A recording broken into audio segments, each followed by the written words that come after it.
Now, Mr. President, on an entirely different matter, the defense authorization legislation before the Senate would authorize the programs and funding that provide the kind of training and equipment our military needs in the face of aggressive threats like ISIL. It would provide a well-deserved pay raise to the brave men and women who give us everything to keep us safe. And it contains exactly the same level of funding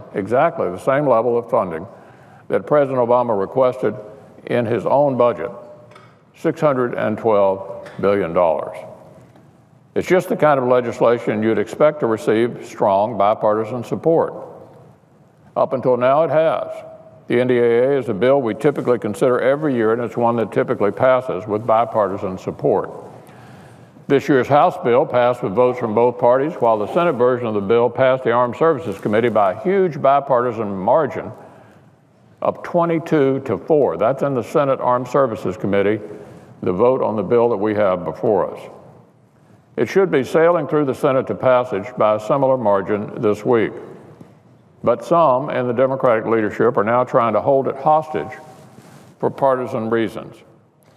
We live in an age when, as Henry Kissinger recently put it, the United States has not faced a more diverse and complex array of crises since the end of the Second World War. And yet some Democratic leaders seem to think that this is the moment to hold our national security hostage to the partisan demands for more spending on Washington bureaucracies, like the IRS. They seem to think it's okay to hold our troops and their families to ransom if they can't plus up unrelated bills like the one that funds their own congressional offices. The Armed Services Committee chairman just penned an op-ed on the issue that I would ask my colleagues to read. It made many important points, including this one. There is a bipartisan consensus that we cannot continue to hold defense funding at BCA levels after years of dangerous cuts. Military officials have told us that to do so could put American lives at risk, which means it's a scenario we should be working to avoid at all costs. But some Democratic leaders seem to view such a worrying scenario as little more than leverage to extract more spending for unrelated bureaucracies. It's the first duty of the federal government to protect the nation, Senator McCain wrote in his piece. And with global threats rising, it simply makes no sense to oppose a defense policy full of vital authorities that our troops need. And for a reason, he said, that has nothing to do with national defense spending. He's right. And I'd ask that his op-ed be included in the record at the conclusion of my remarks. Without objection. Here's what I'm asking today. I'm asking every sensible Democratic colleague to keep on side with the American people and pull these party leaders back from the edge.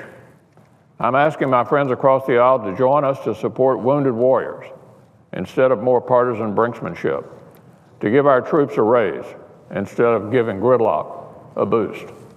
And I'm asking them to work with us to defeat the contingency funding amendment offered by the senior senator from Rhode Island so that we can keep this bill intact and consistent with the budget resolution. The new Congress has been on a roll in recent months, getting things done for the American people in a spirit of greater openness and cooperation. Let's keep the momentum going. Let's keep that spirit alive. If you have amendments, I'd encourage you to work with Senator McCain to get them processed. But above all, let's ignore the partisan voices of the past and work together for more shared achievements instead. I think our troops and their families deserve no less.